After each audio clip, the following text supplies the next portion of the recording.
Hi friends, இன்றைக்கி நம்ம வீடியோவில் ஸ்ட்ராபெரி குல்ஃபி பண்ண போகிறோம். இது ரொம்ப ஈஸியாக பண்ணிடலாம். வெறும் 3 இன்க்ரீடியன்ட் போதும். ஸோ ஃபஸ்ட்டு நம்ம ஒரு கடாயில் பால் ஊற்றிக்கணும். ஃபுல் க்ரீம் மில்க் நான் இப்போ 1 லிட்டர் எடுத்துருக்கேன். ஸோ இப்போ இந்த பால் நல்லா பாயில் ஆகட்டும்.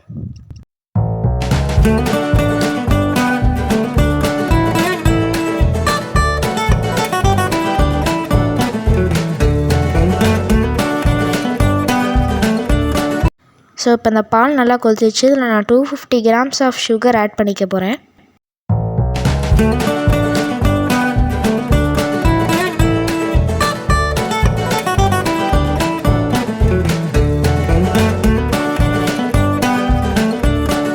ஸோ இப்போ இந்த பால் நல்லா பாதியாக குறையிற வரைக்கும் வெயிட் பண்ணணும்.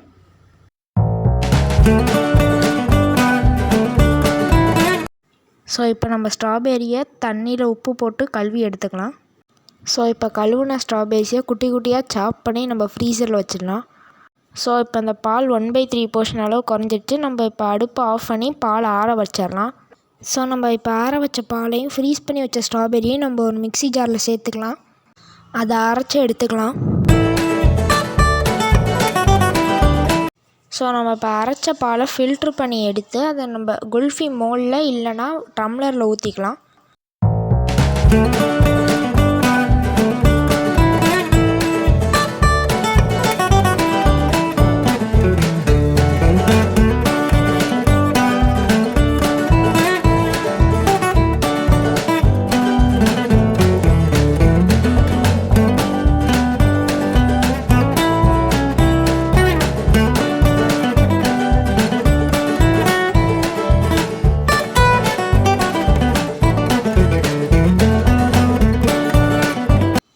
இதை ஃப்ரீஸ் பண்ணி எடுத்தால் உங்களுக்கு ஒரு சூப்பராக க்ரீமியான ஒரு குல்ஃபி ரெடி ஆகிடும்.